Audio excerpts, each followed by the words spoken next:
Sound test. 1, 2, 3. Sound test. If anybody is able to tell me, then I would really appreciate if you can hear this video. In the meantime, let's get started. The internet is a little slow today, so we are going to have to go a little fast. I've been getting a lot of hi. I've been getting a lot of feedback about an interview I did last Thursday, and the internet was kind of full of a lot of comments, and I feel the love. Thank you very much. I received a lot of compliments, and I really would like to thank everybody for that. I'm a little concerned though about the bashing of Karen Davila and Ellen Tordesillas. I know that some of you have said that I can't stop you, but I really would appreciate it if the compliments come without the corresponding bashing. I'm not asking anybody to bash anybody from the other side, but we have the right to be critical, and we can be critical of journalists and politicians and anybody basically, but we have to be fair. Let's act with fairness, and so that we can get a more serious discussion, or at least a more substantial discussion. I'm not saying we can't laugh. I mean, I certainly have been the butt of jokes for a lot of these episodes, and I really don't mind. Sometimes they're really actually funny, and I sometimes even like posts about me, even if they're laughing about me. You can't be picon on the internet, and certainly you cannot. You'll have to hold yourself up to a higher standard when you're posting on social media. And so I would also like everybody to simply ignore those who are consequently going to be bashing me. Anybody who scores points of anybody else, and that certainly is what happened this week. What with the Senate hearing and the interview following shortly after that, when you get a lot of compliments on social media, you will also definitely be the subject of bashing within a day or two after that. It's always a pattern. So expect it for anybody whoever posts that they like me or TP or SAS or Mocha or Asek, Lorraine Badoy or Ahmed or anybody who's on social media and who has been liked or shared. Definitely after a slew of compliments, you will understand also that there will be a slew of bashing from the other side, because they won't allow us to score any points. And that is my problem right now. If this is a war, and it is a war, it's a war for information. And we're already very concerned about what goes on. And in fact, that's why we had a Senate hearing. Guys, tell me if the sound is okay. We had a Senate hearing on fake news. But actually, it covered a lot more than that.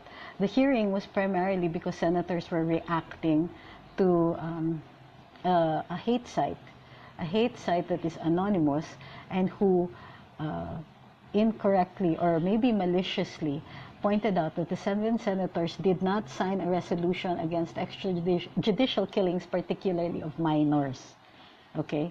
And this really threw off the senators, and they took advantage of the fact that Senator Joel Villanueva had filed a bill on fake news, and Senator Grace Poe, who's the head of the Committee on Information, on Public Information, decided to call the hearing in order to address the senators' concerns. So, back to... what am I saying? What I'm saying is that if this is a war, then there are many ways to win a war, okay? Or how to deal with your enemies. First, how do you deal with enemies? You can destroy them, which means to completely tear them down personally, physically, credibility-wise, etc. You can do that, and that happens during times of actual war. But there are also ways of destroying an enemy that don't involve destroying him, and one of them is by making friends.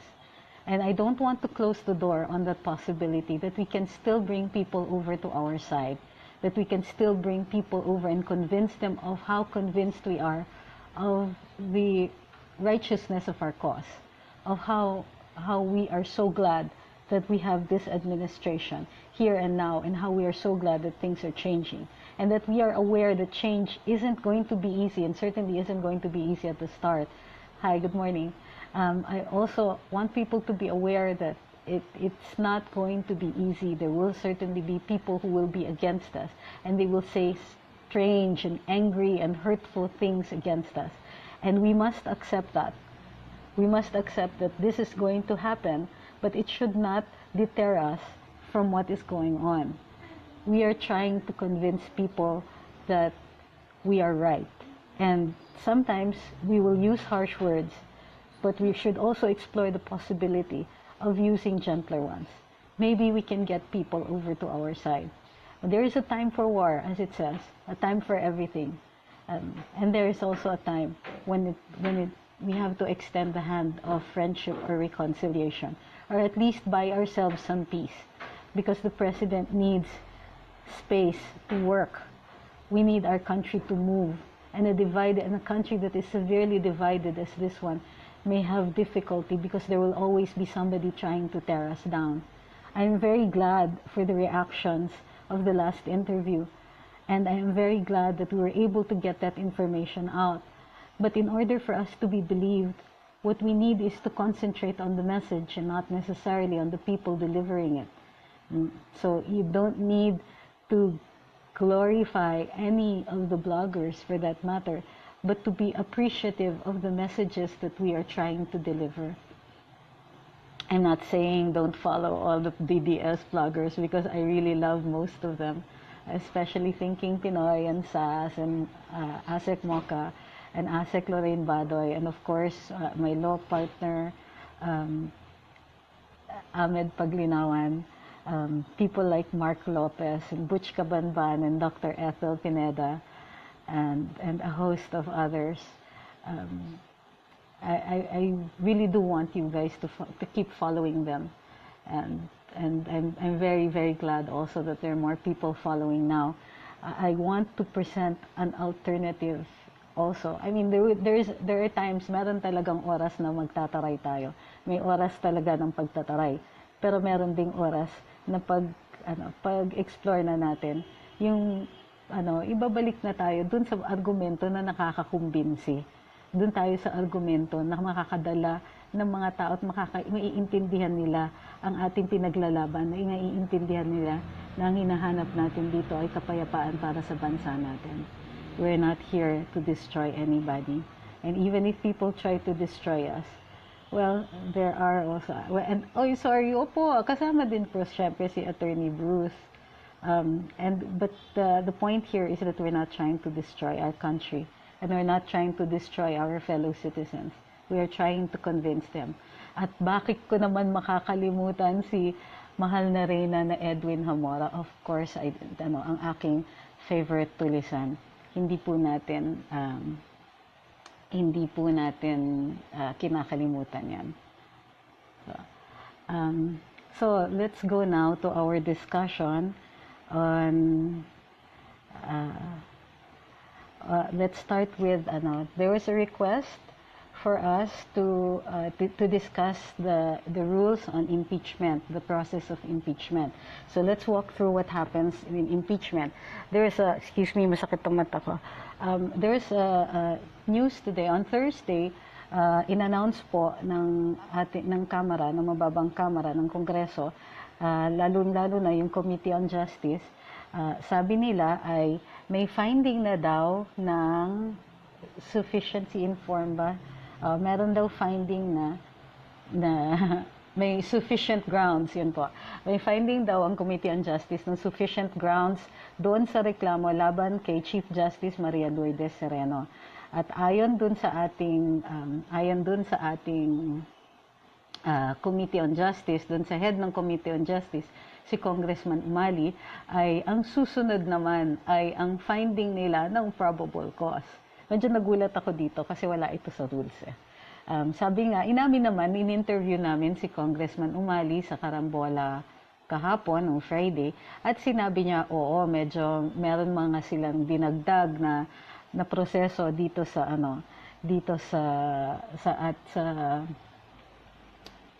sa impeachment proceedings sa Committee on Justice.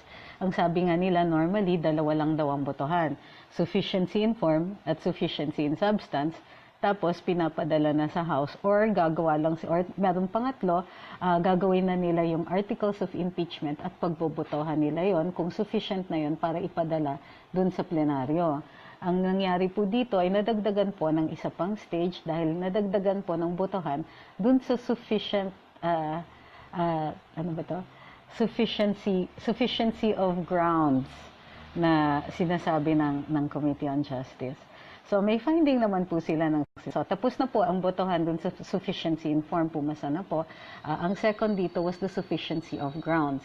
Ang pangatlo daw po ay magiging probable cause at yung pang-apat ay yung paggawa po ng articles of impeachment. Mahalaga po yung pagbotohan at i-form po nila yung articles of impeachment kasi po pag dumating sa plenaryo, ang boto na lang po ay yes or no. So pagdating dun sa plenary, I vote yes, which means may impeach si Chief Justice, or no, hindi siya may impeach. So, bakit daw nila dinagdagan ang isang stage or isa pang proseso dito sa Committee on Justice? Hindi nga maliwanag hindi po nasabi ni Congressman Umali, ang sinabi lang niya, ayun po ang napagkasunduan dun sa committee. Kung sa bagay po, meron naman pong karapatan ang Kongreso mag-set ng kanilang sariling rules. Ang subject lang po ito, syempre, to fairness and justice at syempre, bawal po ang grave abuse of discretion. Yun nga lang, usually, hindi po na-check ng Supreme Court yan dahil usually hesitant po ang Korte Suprema na mag-check po ng mga powers ng isang co-equal branch. So, pagka ganon, kalimbawa, Kongreso o kaya Executive, madalas yung Supreme Court sine-check nila yung Executive, pero usually hesitant sila dun sa Legislative dahil bihira naman din po may umaakyat na issue. Therefore, in this case, nagdagdag lang po ng isang proseso pero tapos na. So, ang nangyari, tapos na ang sufficiency in form, tapos na yung sufficiency of grounds. Ang tingin ko, sufficiency in substance na rin yon. Kasi ang susunod po ay ay probable cause. Kasi pag may probable cause, hindi maliwanag na sufficient in substance na. Tapos noon ay pagbubutuhan na nila ang ang pagbubutuhan nila next will be whether na yung articles of impeachment. Gagawin pa nila yan So, can they change their procedure at a whim? Not necessarily. But yes, because they're the ones with the power to change their own procedures and their own rules. But normally, you don't change it midstream in the middle of a case. Normally, mag-formulate kayo ng rules, ipinapublish para may notice po ang publiko. Yes, slightly irregular ito, but we're not even sure yet why. Tandaan din po natin, ayon dun sa rules on impeachment ng Kamara, 60 days lang po from the time na natanggap nila ang reklamo ng impeachment bago nila dapat ilabas ang resolution at i-forward sa plenaryo ang articles of impeachment. So, tingnan natin kung paano po gagawin ng Committee on Justice itong timetable nila, no? Kasi, although, to be fair dito sa Committee on Justice, nagpadala daw po ng sulat ang mga abogado ni Chief Justice at hinihiling po nila kung maaari po daw na mag-cross-examine sila ng mga witnesses. Ayon kay Congressman Umali, kasi itong next stage na po na ito, ng finding of probable cause, ay katulad ng isang trial. So, mapipresenta po yung mga saksi ng nagrereklamo at ang mga saksi din ng ating Chief Justice ang nasasakdal. Therefore, pero ang nakakapagtanong lang po dun sa ating mga witnesses ay yung mga kongresista o mga miyembro ng Committee on Justice. Okay? So maliwanag yun Ang susunod na stage po ay hingil sa trial. Nag-request naman po ang mga abogado ni Chief Justice at humihingi ng pagkakataon na sila din ay magtanong dun sa mga saksi. Gusto nila makapag-cross-examine daw dun sa mga saksi. Ito po ay isa pang hindi regular sa mga ganitong klaseng proceedings, lalong-lalo na dahil ito ay proceeding na napaghahanap pa lang ng probable cause. Pag ihinalin tulad natin ito doon sa mga procedure sa ating criminal proceeding, halimbawa, kapag ang isang reklamo ay naihain sa piskalya o sa city prosecutor o provincial prosecutor, ang nangyayari po doon ay magsusumiti lang po ng reklamo ang complainant at sasagutin din po ito sa pamamagitan ng counter affidavit ng respondent, ng taong inaakusahan. Matapos po niyan ay sasagot din po ang nagrereklamo at magsusumiti din po siya ng isang reply affidavit. Pagkatapos nun ay magsusumiti din po ng rejoinder yung naakusahan. And yung last na sinusumiti po ay surrejoinder kung papayagan po ng piskal. Okay? So, pagka ganun po, nakikita natin, dun sa criminal proceedings natin, wala pong cross-examination. Ang nangyayari po lamang, ay, oo, nakalimutan ko si Sas. Hindi, sinabi ko si Sas. Sabi ni Melchizedek Abbas Aruta, nakalimutan ko daw si Sas. Hindi po, mahal na mahal ko si Sas.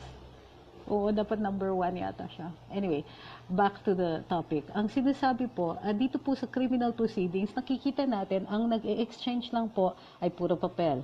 Complaint affidavit, counter affidavit, reply affidavit, rejoinder, affidavit din po yon, at surrejoinder. Lahat po yan affidavit.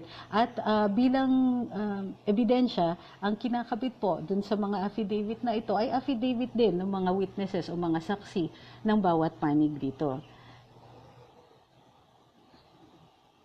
So, wala pong cross-examination. Ang nagtatanong lang po ay ang piskal dun sa criminal proceedings pagka meron pong preliminary investigation dun sa piskalya.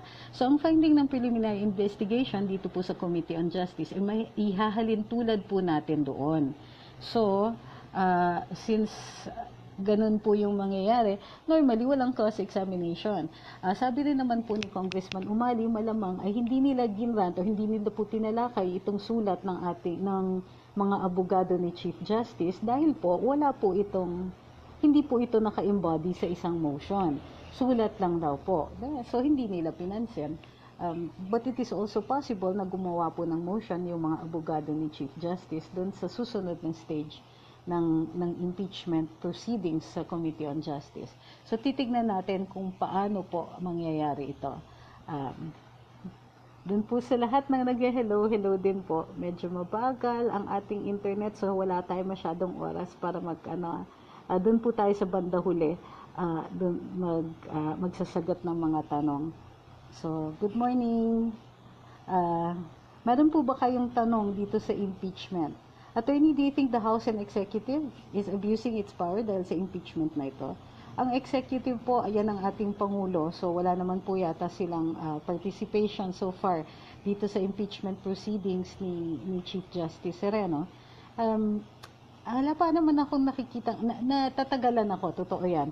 At naguguluhan ako kung bakit nadadagdagan po ng iba pang stages dito sa Kongreso at lalong-lalo na dito sa Committee on Justice.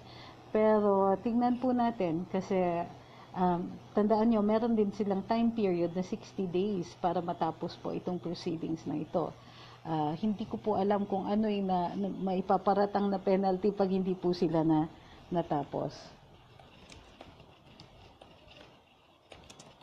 Okay. Ayan. So, dun sa mga bagong dating, kung maaari po, i-share nyo na po itong video na to para hindi tayo paulit-ulit. Marami po kasing kailangan natin talakayin. At saka para masagot po natin lahat ng mga tanong ninyo. Is it okay that we're speaking in the Filipino tayo this round, ano? I apologize dun sa mga nanonood na English speakers kasi what we try to do is nag-alternate ako. Last time po kasi dire-diretso tayo in English. This time around po mananagalog po tayo ngayon or mag-Filipino po tayo ngayon. Para lang po dun sa mga mas nakakaintindi in the vernacular. So, ano po yung mga tanong? Hindi ko na makita. Why can't resource persons? Okay. So, i-discuss natin ng konti ang Senado at your request. Ganito po. Ang nangyari po sa Senado, as usual, as we had already begun the discussion, meron po mga resource persons na naimbita. Siyempre, pinakatanyag doon ay si Asek Mokauson at si DFA consultant, Thinking Pinoy. Pero, like in other previous proceedings, halimbawa nakikita natin na nangyari din po ito dun sa mga hearings ukol sa Bureau of Customs na naghihikayat tayo, may pupuntang mga resource persons, pero ang nangyayari po na imbis na makapagbigay liwanag dun sa isang issue, ay nagigisa po ang ating mga resource persons. Agree din po ako na malaking issue po ito. Kaya lang, ang nag-govern po ng rules dun sa Senate investigations ay ang Senado mismo. Kapag meron na lang pong grave abuse of discretion, ay saka lang natin ito maidadala sa Korte Suprema. But as I told you earlier, ang Korte Suprema po, hesitant po sila na mag-reach in dun sa sphere ng isang co-equal branch. Kasi nire-respeto ng tatlong co-equal branches ang mga powers ng bawat sangay ng ating gobyerno. So, hindi po ganun kadali na questionin natin ang mga rules ng Senado. Gayunpaman, dahil political creatures po ang ating mga senador at ang ating mga kongresista, ang ating power over them is exercised through the vote. Kumbaga, papaalala natin sa ating mga kongresista at ating mga senador na tayo po ang naghahalal sa kanila, and they serve because we deem them fit for the job. We can also deem them unfit at the next elections. Kung mamarapatin nyo din, siguro it is time for us to consider na dapat meron ding recall elections, di ba? Ang ating mga kongresista at ang mga senador. Meron po tayong ganong paraan, may proseso po sa ating mga mayors, pero wala naman pong ganong kasalukuyan, consequent na power to recall senators or congressmen. So, sinasabi nila kung meron tayong federalist form of government at ang ating legislative or parliamentary, na matatanggal natin from positions of power ang ating mga representante. But take note, hindi matatanggal yung representante, matatanggal lang sila kung kunwari maging prime minister sila. Matatanggal sila dun sa governing powers pagka nagbago na ang ihip ng hangin. So it still doesn't address yung issue na dapat meron din tayong power to reach into the sphere of the legislature, at pag sa tingin natin ay umaabuso ang ating mga legislador, then dapat merong opportunity para matanggal din sila. So ang problema nga lang po, two dogs. Ang problema nga lang po is hindi po syempre magiging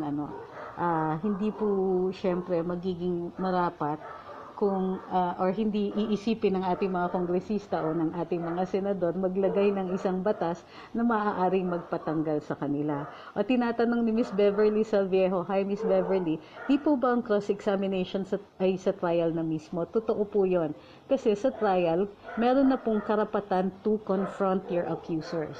So, ang nasasakdal po, lalong-lalo na if there is something sa criminal proceedings, pwede pong i-confront yung ating mga, nung nasasakdal, yung mga saksi laban sa kanila. So, it would be irregular nga kung papayagan ng cross-examination doon po sa proceedings na simpleng probable cause lang po ang hinahanap. I agree po with that. Gayunpaman, titignan natin kung ano yung magiging desisyon ng ating Committee on Justice. They still do have the power to set their own rules. Yun na nga, at tingin ko, kung papayagan pa natin mag-cross-examine ng mga abogado ni Chief Justice, and dami-daming miyembro ng Committee on Justice, gusto din nila pong magtanong. So, sa tingin ko, umagahin sila araw-araw, just trying to meet the 60-day deadline. Good luck. Okay.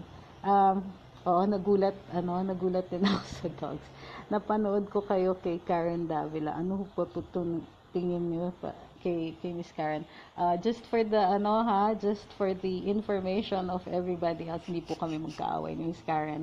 Actually, in-interview na po niya ako several times before, and I find na she has always been fair. Yun na nga, knowing dun sa interview po ni Miss Karen, alam ko po na pagpunta ko din na hindi po kami na magkasang-ayon ng opinion. At ini-expect ko din naman po na she will be tough on me and that she will be asking tough questions. Dapat po talagang handa. So, alam naman po natin din yung mga itatanong niya kasi limited naman po yung discussion dun sa Senate proceedings. And of course, expected naman po na magtatanong siya tungkol kay Ms. Mocha at saka kung tungkol kay PP and all of that. So, ang tingin ko, fair game naman po tayo doon. Yun lang nga, some people might not like her style kasi very strong ang opinions ni Ms. Karen. And I think that we should be prepared also to answer yung mga ganon, di ba? Hindi rin naman, corny din naman, di ba? Pag i-interviewin ka, tapos magkasang-ayon kayo ng interviewer, walang masyadong lumalabas na impormasyon. Di ba? Mas maganda yon yung medyo sumasalungat siya. So, alam din ni Miss Karen yun. Alam niya na if she doesn't oppose me, magiging boring din po yung interview. So, I think we have to take that into consideration. Siguro by now, naiintindihan nyo na ayoko kasing inaaway ang mga individual members ng ating mga mass media. Dahil tayo sa social media, ayaw natin ginajudge tayo, ayaw natin inaaway tayo, dapat may consequent respeto din tayo dun sa mga nagpo-practice ng traditional media. Hindi ibig sabihin no, hindi natin sila i-call out pag mali sila. Pag mali sila, definitely we call them out, but we call them out on where they made mistakes. Di tayo mamemersonal kasi hindi na fair yun eh. At saka kung namemersonal tayo, magiging kalaban na natin sila, pe-personalin din nila tayo. But we're out here to try to convince people. So, if we're going to try to do that, naiintindihan ko yung galit ninyo hindi ako nagagalit pagkagalit kayo. Naiintindihan ko yan, kasi galit din po ako. Pero nakikita ko yung trabaho natin. Tawag nila sa amin, mga digital influencers. O di sige, kung influencers tayo, let's go out and influence people. And see how much of them we can bring to our side. Diba? We don't want them also convincing other people. Kaya yun yung job ni na Titi, ni na Miss Mocha, ni na Sas, ni na Ma'am Lorraine, and all of that. We are trying to break down the arguments of the other side. But we're not trying to break them kasi kababayan natin sila. So, yun lang po. We want more civilized discussion. Ibibigay din natin yung civilized discussion. Sasamantalahan po itong pagkakataon na ito na alam niyo naman ako I try to be as nice as I can to as many people as possible, pero minsan-minsan magtataray din ako. So, ang tingin ko, ganun din po tayo. For the most part, dapat mabait tayo kahit dun sa mga kalaban natin kasi we're trying to get them to see our side. Ngayon, kung ayaw nila, okay lang, but it doesn't mean na aawayin natin sila kasi kababayan natin sila. And in the end, when all is said and done, tayo naman ang panalo, di ba? Nasa majority tayo, presidente natin yung nakaupo. And all we're trying to do here is help him by making sure na hindi siya masyadong ginugulo. Okay, yung mga hindi pa po nag-share dyan, paki-share naman dyan. Opo, si Ma'am Crisette. Si Crisette Laureta Chus, incidentally, editor ko po siya sa Sense and Style nung nagsusulat po ako doon. So, hindi ko makakalimutan ang aking bossing. So, Attorney Trixie is just being safe when she said things about Karen, lawyer nga. Hindi naman, you've seen me say really awful things about other people. But also, you want to keep the discussion civilized. The fact is, I think Karen did not reach where she would be if she wasn't aware of the entertainment value. Diba? Alam niya na may entertainment value po ang kanyang show. So, kung wala siyang katunggali, diba? Boring yung papanoorin natin. I mean, let's face it, we all watched it. A lot of us watched it, including myself. I watched myself, I confess. I watched myself because I wanted to see if meron talagang clash. At yung clash na yun po yung nagbibigay ng entertainment value sa mga ganyan. So, tandaan niyo ha, whenever merong at inaaway yung mga resource persons, ganun din po yun.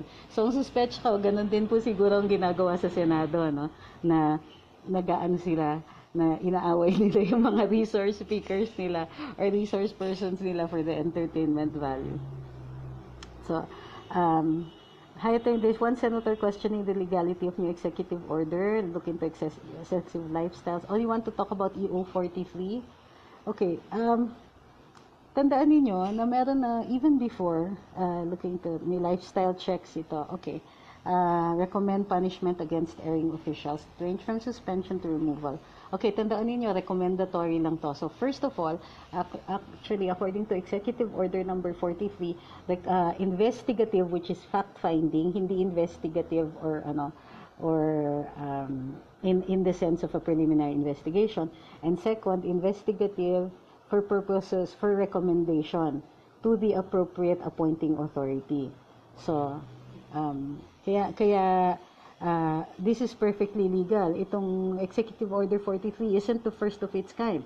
During the time of Gloria Arroyo, meron siyang Presidential Commission Against Graft and Corruption. Ay, si FVR pala ito. Pinalitan ito ni Gloria Macapagal Arroyo into the Presidential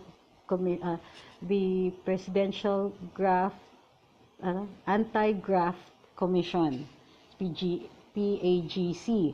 Tapos, after that, meron pong,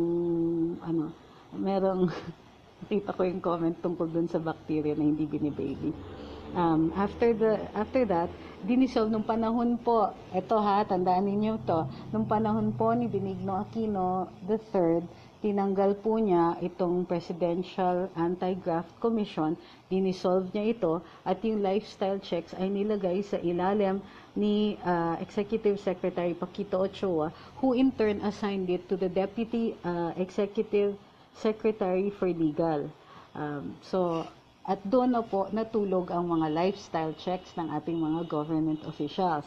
So tandaan natin, wala po for the longest time, wala pong nagla-lifestyle check, lalong-lalo na po doon sa panahon ni Benigno Aquino III, kasi dinisolve niya po itong mga anti-graft commissions na siya pong nagko-conduct ng mga lifestyle checks. So, ngayon, binuhay na po ng Pangulo. At ang puntirya po niya dito ay habulin, lalong-lalo na ay may double check yung mga taong inappoint niya. So, kasi he feels responsible, di ba? Ikaw ang naglagay ng tao na yun sa pwesto, kailangan binabantayan mo. So, ito na po ang ating dakilang tagabantay, yung bagong commission po na magko-conduct ng mga lifestyle checks at investigations. Dahil ang investigation na ito ay merely fact-finding, hindi po necessarily mabibigyan ng notice yung ating mga government, mga kawani ng gobyerno. So, maaari pong makonduct ang mga investigations na ito in secret. So, mas mahalaga pa rin po ang entertainment value. Hindi ko naman sinasabi na yun lang ang pakay ng ating mga media. Pero syempre, kasama din po yun. Kung matino si Aquino, why did he dissolve it? Ewan ko, tanong natin. So ito ay dati pa palang executive order, recycled. Hindi po. You don't recycle executive orders. But there were other commissions before. Sabi ko sa inyo, may commission, presidential anti-graft commission ni Gloria, tapos yung before that, PCAGC, Presidential Commission Against Graft and Corruption ni FVR. At ang nag-dissolve nga nito, so, tandaan nyo, may power talaga mag-create ng mga commissions ang ating Pangulo. Remember, nung panahon ni ERAP, nakakalimutan ko parati si ERAP. Si ERAP pala yung gumawa ng PCAGC. So, nung panahon ni ERAP, gumawa siya ng several commissions, including yung PAOK-TF na Task Force Against Crime. So, very clear po yan. May power po ang Pangulo gumawa ng mga ganito. Ang wala siyang power is to grant to these commissions yung mga powers to that are reserved para sa ating mga piskal, sa ating ombudsman, etc. So, hindi sila pwedeng maglagay ng preventive suspension, hindi sila pwedeng magpatong ng mga ganon. Pero, hindi rin sila required na magbigay ng notice dun sa kanilang iniimbestigahan. Maaari silang mag-fact-finding at isubmit ng buong buo either sa ombudsman o sa piskalya kung meron silang findings na nararapat na magpunta sa preliminary investigation. Okay? Bakit po walang nangyayari sa mga complaints against Trillanes? Hindi naman po. Dalawa po ang nakaalam natin na sakdal laban kay Senator Trillanes. Ang isa ay yung libel case na isinampa po ni dating Vice President Jejomar Binay, and if I'm not mistaken, si Mayor din po, Junjun Binay, ay nagpaparatang po ng libel case. Doon po sinumiti ito sa Office of the Ombudsman at nanalo po sila, may finding of probable cause, pero dinala po ito ni Senator Trillanes sa Court of Appeals. At ang finding po sa Court of Appeals ay meron naman po yatang probable cause, pero pupunta pa ito sa Supreme Court. Ang tanong is, meron ba po siyang TRO?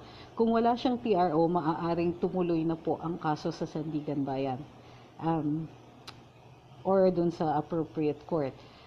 Matapos nito ay meron po siyang reklamo sa Ethics Committee na pinamumunuhan ni Senator Soto. At ayon kay Senator Soto, nagsumiti naman po si Senator Trillanes ng sagot dun sa reklamo laban sa kanya ni Senator Gordon, at ito ay submitted na for resolution. Anong ibig sabihin ng submitted for resolution? Ibig sabihin, gagawa na ng desisyon ang committee. So, magko-convene po sila para pag-usapan ito. Okay? Hindi sa walang nangyayari. Posibleng mabagal lang po. How can we make sure that the new commission will be incorruptible? Okay, ito yan, ha? First of all, meron tayong ombudsman, meron tayong DOJ, meron tayong NBI and police na mga nag-iimbestiga. So, itong bagong commission na to, since they are also government employees, pwede din po silang mapasok dun sa jurisdiction ng ombudsman at maaari din po silang imbestigahan ng ombudsman. So, now, somebody polices the ombudsman and the ombudsman polices this new commission. Okay, huwag kayong, pilosopo. We can always check on each other. Hindi daw po pwede gamitin yung binuo na PICC against the two branches kasi yung PICC po ay na-dissolve na ng ibang executive order, if I'm not mistaken, by Gloria Arroyo. Right, yun pala yun. Salamat. Okay. Ano pang tanong?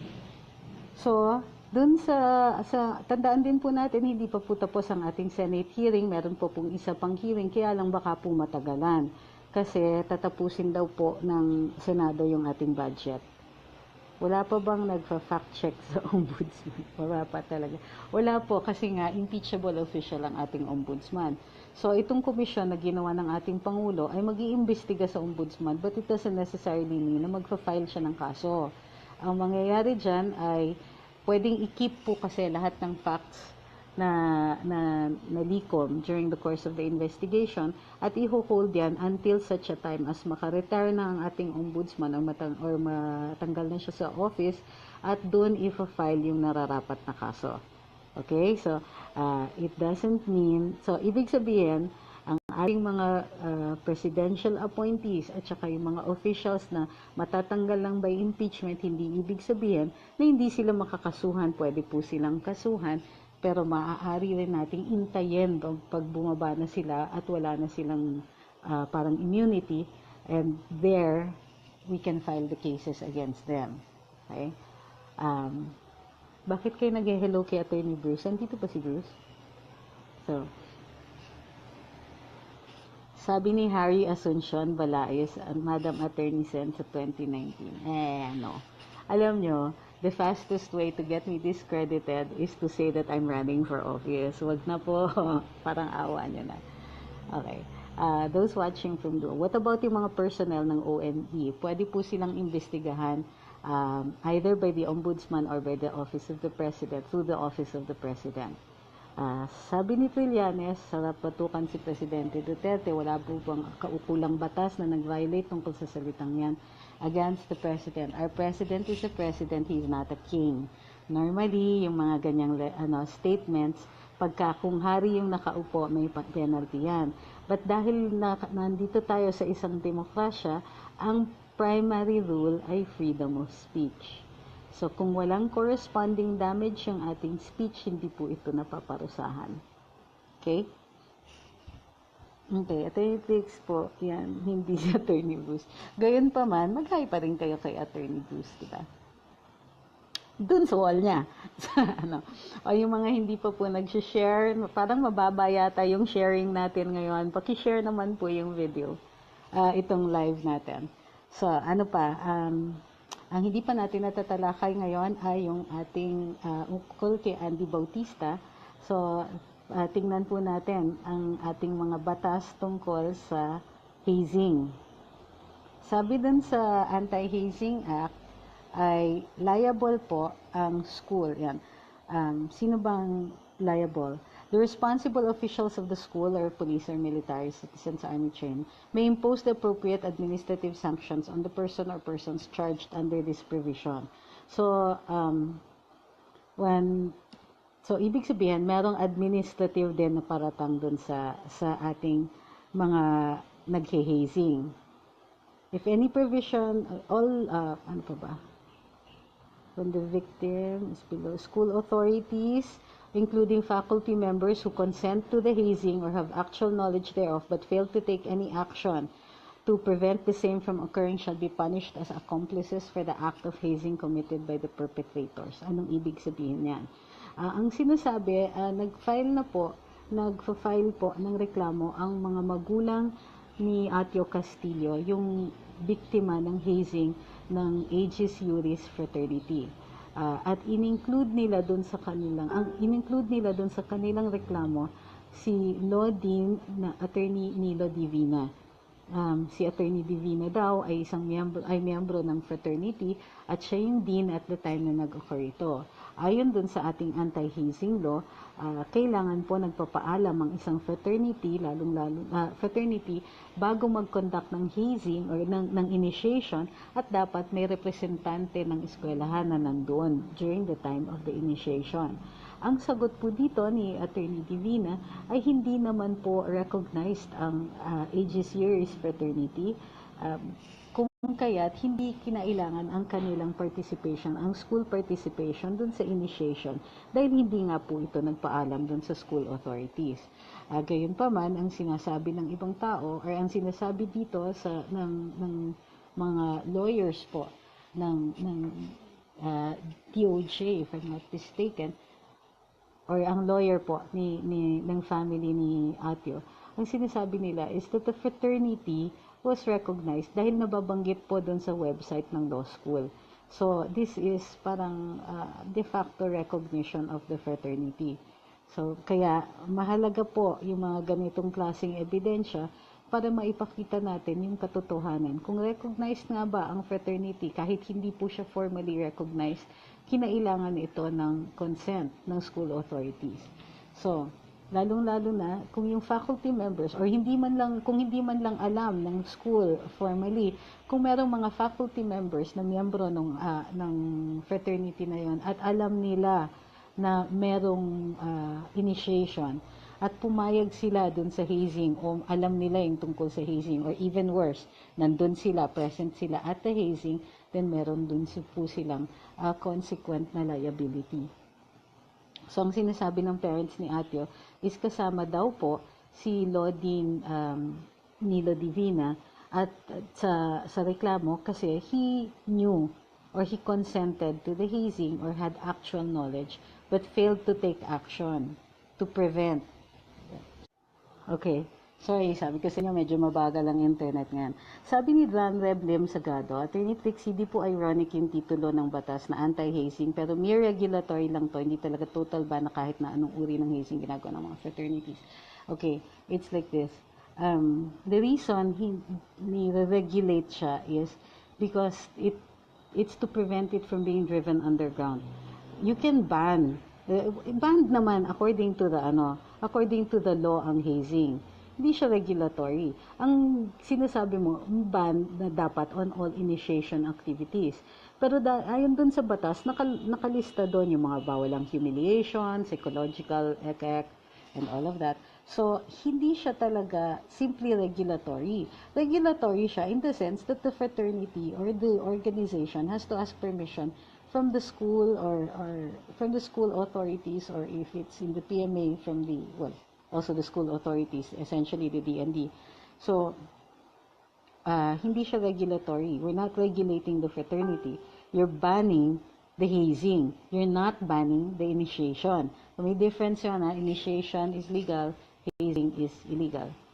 Nagagalit nung po kami dun sa interview kay Karen Davila because Ellen Tordesillas says that MOCA Uson embodies the dirty administration. But when Bobby Tiglao asked if she said that, deny po siya. Watch the video. She said it po.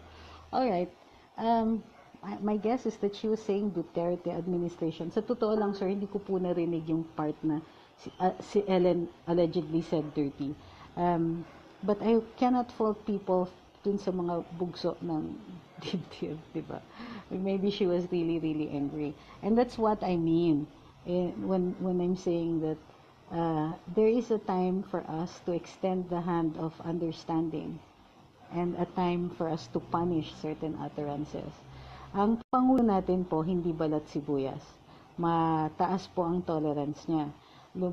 Sumasabog na lang po siya dun sa mga paratang katulad ng ginagawa ni Senator Trillanes na paulit-ulit na nag-i-insist na meron siyang ill-gotten wealth at tinatabi niya ito dun sa kanyang malaking bank account, etc. At tapos pag dinadamay din ang pamilya ng ating Pangulo. So, I think that the President sets the standard. We should hindi naman ko sinasabing hindi tayo magagalit at hindi tayo mangiinis or hindi natin pagtatawanan yung mga sinasabi ng iba.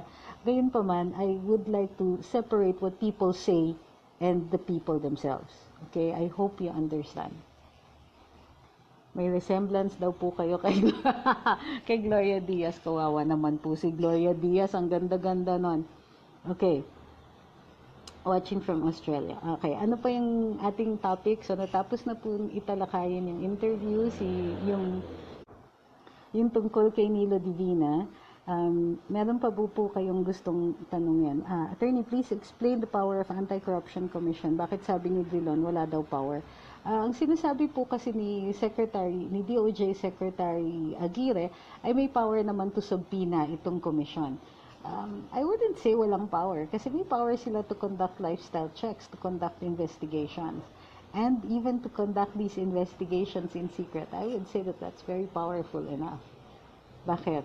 Kasi hawak nila yung future ng mga government officials na ito. And for those government officials who need not be removed by impeachment, they'll make the recommendation and can be the complainant in filing of the cases in the Office of the Ombudsman or in the DOJ, wherever it is appropriate. Yung mga ulit-ulit nagtatanong, kailan ang hearing on fake news? Wala pa po. Pagka nagkaroon po ng date, i-announce po natin. Huwag po pa ulit-ulit ha, nahihirapan ako. Okay. Wala pa po tayong balita mismo kay Andres Bautista, pero na-post ko na po dun sa wall ko, tandaan po na. Oops, sorry. Sa lahat din po na nagtatanong, yung barangay elections po ay postponed na po to May 2018, second Monday of May 2018. Ano pa ba? Okay, pasensya na ulit. Pasensya na ng malaki. Hindi po natin ma-prevent yung mga ganitong interruptions. Gayon pa man, so ang last na tanong po ay... Ano ba yung last na tanong? Ang last na tanong po natin, okay, please let me know if the audio is okay. Okay, so now we'll just concentrate on questions. Pakitanong na lang po and paki-start, mag-share po ulit tayo. At nausad po bang federalism? Wala kasi ako. Ang federalism, malalaman po natin na umuusad kapag na-file na po ang bill nito. I think meron na pong na-file dun sa Senado at pero chismis pa lang po ito ha, doon po sa committee ni Senator Kiko Pangilinan po bumagsak. So we will see kung ano nangyayari kay Senator Kiko. Pwede po natin talakayin na mabilis lang po ang sinasabi nating RevGov. Handa po ba kayo for questions on RevGov? Okay. Ang nakikita ko lang pong proposal dito sa social media tungkol sa RevGov is sasabihin magde-declare unilaterally ang Pangulo natin ng revolutionary government at tatanggalin na lahat ng mga government infrastructure. Ibig sabihin, lahat ng infrastructure of governance. I-vacate ang Congress, i-vacate ang Supreme Court at mag-rule siya as a sole dictator for a while. And then, babaguhin lahat ng mga infrastructure of government katulad ng ginawa ni Cory Aquino. Ang nangyari in the 86 revolution ay vacate yung constitution, isa pa pala yan. Ang proposal is to vacate the constitution and then remove all of the governance infrastructure. And that means removing all the other branches of government and all government agencies and rule as a sole dictator for a while. That is why it is very bothersome even for people na pumapanig sa ating Pangulo. Hindi po natin gusto na matawag na diktador ang ating Pangulo. Ngayon pa lang nga, di ba, tinatawag na siyang diktador. Pwede po ba daw magbotohan sa RevGov by plebiscite? Well, usually pag plebiscite, ibig sabihin meron tayong proposed na bagong constitution. So, hindi na po dadaan sa RevGov. Ang purpose daw po kasi ng RevGov is for the President to wipe away everything and start with a clean slate. After that, magkakaroon na ng, magda-draft po ng constitution, bagong constitution, at magda-draft po ng bagong governance infrastructures. So, maaari po, yung iba po kasi, pinopropose po nila itong RevGov na ito para mamadali po ang federalism. Ito po yung problema ko. Kulang po ang ating information campaign ukol sa federalism at lalong-lalo na po ang tungkol sa revolutionary government. Hindi ako panig sa RevGov because parang lumalabas is gagawin nating sole governing mechanism ang Office of the President. And it will be the President alone who will make all of the decisions and who will restructure and redefine what our government is. It sounds very romantic, especially para dun sa atin na sumusuporta dito sa ating Pangulo. But I am not sure of what the effect will be on him. So, sige, assume natin na ganun ang mangyari. Tanggalin ng Pangulo lahat ng mga government infrastructure at assuming na tanggapin natin kasi ang tingin ko nito magkakagulo talaga. The President will probably dismantle everything except those agencies that will support him and that will require the support of the military, because we will expect that if the President declares all to vacate the Constitution and all other governance infrastructure, then he will need a very strong military and a police force to prevent the rioting that we will expect that will be going on in the streets. Of course, the President can do this very, very quickly so that meron ng nakahanda na constitution, meron nakahanda na operations para mag-conduct ng plebiscite at lumabas po tayong lahat at bumoto tayo, which means that there are certain infrastructures that will also remain, like the DFA, to get the OFW vote at saka the COMELEC to conduct the plebiscite. Or the President will declare a transitory government katulad ng ginawa ni Cory and a transition constitution katulad ng 1986 constitution. The reason I am not in favor of all of this is because nakikita ko na napaka-peligroso nito even if it works. One of the, di ba, diniscuss natin dati dito kung ano yung mga elements of the state, territory, people, government, and sovereignty. Ang sovereignty po, part of that is defined by the recognition of other states of this government, of a new government. Tandaan ninyo, nung nagka-EDSA Revolution after 1986, ang bilis ng recognition dahil syempre nandito na yung US. So yung US was the first to recognize and all other countries recognized this bloodless revolution. But when it was Gloria Arroyo's turn, it took a full week before the US decided to recognize her government. If the other countries did not recognize her government, it would not have stood very long. Kasi mag-withdraw ng diplomatic ties at saka lahat ng mga international support against us. We cannot govern alone. We're part of the international, we're one nation in a world of nations. And it was not likely that we would survive. Had the US not recognized the GMA government after 1 week, there would be huge questions about whether or not we are a state, kasi the question now would be our sovereignty. So, do you understand now how dangerous a revolutionary government is? Sometime next week, we will be talking or interviewing a fellow blogger, Professor Antonio Contreras, and to ask him about RevGov and his views on that. We'll also be talking to the co-administrator of this site, Attorney Ahmed Paglinawan, about his own views about revolutionary government. But feel free to let us know by commenting on this live how you feel about RevGov. Personally, I am very wary of it. While we cannot stop an organic revolution from coming out, you know, you can't. Some things are inevitable. If the people's anger grows so wide and big that sometimes it cannot be controlled, then possibly a revolution may be inevitable. But one that is manufactured without the full and total support of the people, and without the full and total support of the agencies that will be required to enforce this revolutionary government, then we are putting our president in very, very grave danger. Do you understand also that other nations may move against us because it will be a precarious existence? Can you imagine how many adventurists will try to remove the president when he is the sole governing authority? Let's not put our president in a dangerous position. So let's not even, let's work out how we can make this government better, rather than thinking up of these very dangerous things. I'm not saying that those calling for RevGov are not justified. I understand that they are. I also understand that they're angry, and I understand that they're recognizing the need for a quicker response to the obstructions of progress. But if we're going to do something drastic, let's do something drastic that will fly. Something drastic that we will win.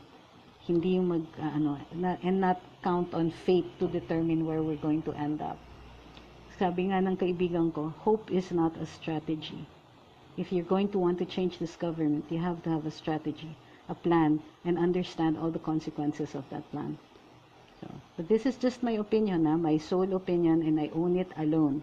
It's not the opinion of any government agency, and this is not the opinion of the DDS, nor is this the opinion of any of my friends who happen to be DDS. This is my opinion alone. In the meantime, if there are no further questions, I think we're going to terminate this one, and I hope to see you again soon. This is going to be a regular session. Saturday mornings will be our regular Facebook Live sessions, barring any other events. Next week, I understand I'm going to be interviewed, so Facebook Live pala next week might be in the afternoon of Saturday. I have a 10 o'clock interview on TV5. So I hope to see you again soon. And yes, for those who are asking, no, I am not the spokesman for anybody. It just so happened that I was at the Senate hearing. That is why I was the one who was interviewed. And please, I'm going to ask everybody to, let's not bash Karen or Ellen Tordesillas. They have their own views. Or we can question their views, and we can question their opinions. And the same way that people can question our opinions, but let's not get personal. Let's not call them. I mean, certainly nobody has called Karen ugly, because she's not, and she just has really, really strong opinions. It's the same way that we do. It's a good world where we can both coexist. Thank you very much. Thank you for all the love. Thank you for listening, and thank you for really, really being patient with me. You have a good Saturday, and I hope you have an equally rocking Sunday. Love you, all of you. Bye. Oh, Harry says bye. Inaantok na siya. Bye. Thank you.